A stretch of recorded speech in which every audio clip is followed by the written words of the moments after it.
बॉलीवुड की फिल्मों में अक्सर आपने देखा होगा कि मुर्दे जिंदा हो रहे हैं, लेकिन जनपद मुरादाबाद में एक इंसान खुद को जिंदा बताने की लगातार कोशिशें कर रहा है और कोई ये मानने को तैयार नहीं है कि वह जिंदा है।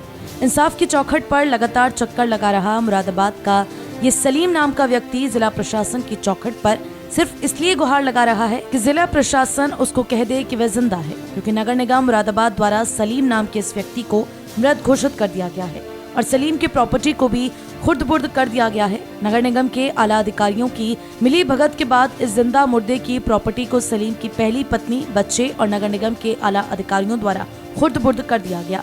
जी हां, हम बात कर रहे हैं मुरादाबाद के ही रहने वाले सलीम अहमद पुत्र अहमद जान की, जो सऊदी अरब के जद्दा में रहकर अपने परिवार के लिए रोजी रोटी का सहारा बनी थी।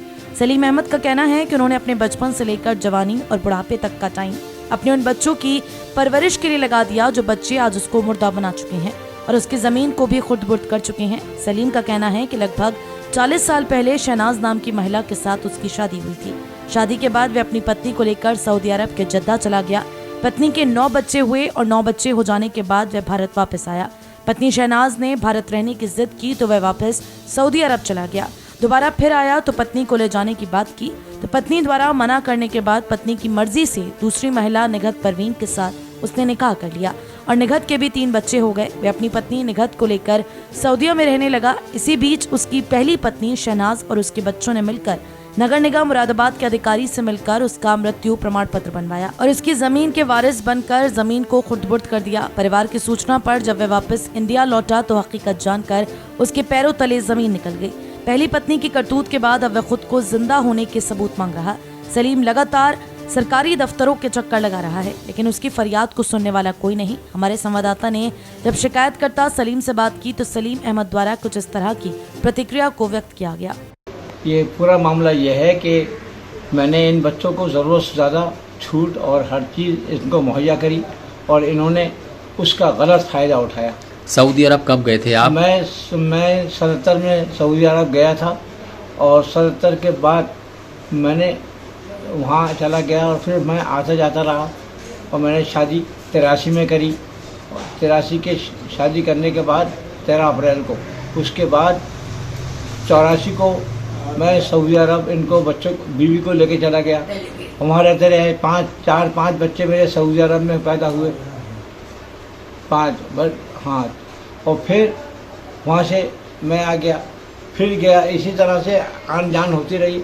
95 में मेरे 20 बच्चे मुकम्मल आ गए वहाँ से, मगर मैं वहाँ का मेरा कारोबार जो बिजनेस था वो मैं वहाँ पर ख़त्म नहीं कर सका। मेरा पैसा फंसा हुआ था, मुझे मिला नहीं था।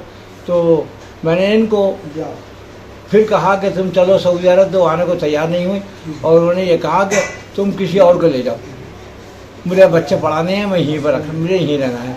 आखिरकार फिर भी मैंने 4 साल तक मैंने इंतज़ार किया, यानी ये 95 में आई थी और मैंने 98 तक मैंने इनसे वो किया। फिर 98 में मैंने शादी की और मैं 99 में मैं बेगम को, दूसरी बेगम को सऊदी अरब ले गया। वहाँ पर फैमिली के बगैर आदमी की वैल्यू नहीं है, इसलिए मैं ले गया। और मैं भी हालातों को देखते हुए मेरी तीमारदारी कौन करेगा? जिसकी बीवी अगर तीमारदारी ना करे तो बेकार है उसका जीना, इसलिए मैं इनको लेके गया। ये औरत जो थी इसने कोई तीमारदारी कभी नहीं करी। सऊदी में क्या हुआ आपके साथ? सऊदी में मेरे घर में आग लग गई। सऊदी में मेरे घर में आग लग गई इलेक्ट्रिसिटी से, और वो इतनी आग लगी कि मेरे 4 कमरों की छतें गिर गई। 4 कमरों की छतें गिर गई। सारा मेरा जितना फर्नीचर था और फ्रिज, टीवी सब जल गया, ख़त्म हो गया। ये समझ लो कि मैं तन से बग़ैर कपड़ों के मैं घर से निकला हूँ। ऐसे मेरे 20 बच्चे बग़ैर बुर्क़े के, बग़ैर जूती के घर से बाहर निकले हैं और उसका वो नहीं हुआ। मुझे फौरी एम्बुलेंस ले गई जद्दे के बहुत बड़े हॉस्पिटल में, मेरा इलाज हुआ जलने का। मेरे हाथ और कमर, सर, ये पैर सब जल गए। उन्होंने ये पता चला 16-17 में पता चला। 17? अच्छा। हाँ। तो जब आपको पता चला कि आपकी ज़मीन बिक चुकी है तो जब ज़मीन आपके नाम थी, उनके नाम कैसे चली गई? हाँ, वो ज़मीन उन्होंने ये किया कि मुझे मरा हुआ घोषित करके और उसको अपना आप ऑथराइज हो गए कि हम वारिस हैं और ये हमारे नाम कर दी जाए। मैंने इस बात को कॉन्सुलेट सऊदी अरब जद्दा से, इंडियन एम्बेसी से मैंने यहाँ को एक लेटर लिखा और रिपोर्ट लिखी, वहाँ से रपट करी और डीएम को मैंने खबर पहुँचाई कि ये ऐसा ऐसा हो रहा है और इसको जो है आप कंट्रोल करें और इसको मेरी हेल्प करें। उन्होंने उसकी जवाब में उससे बीवी से मेरी कुछ बातें कर आके और उसको वो जवाब मुझे भेज दिया। एम्बेसी ने मुझे वो लेटर मुझे वापस दे दिया कि ये जवाब वहाँ से आया है। वो मेरे पास सारे प्रूफ मौजूद हैं। मैंने पहले भी अखबार में 4 बार दिया। अच्छा, अब क्या हुआ है?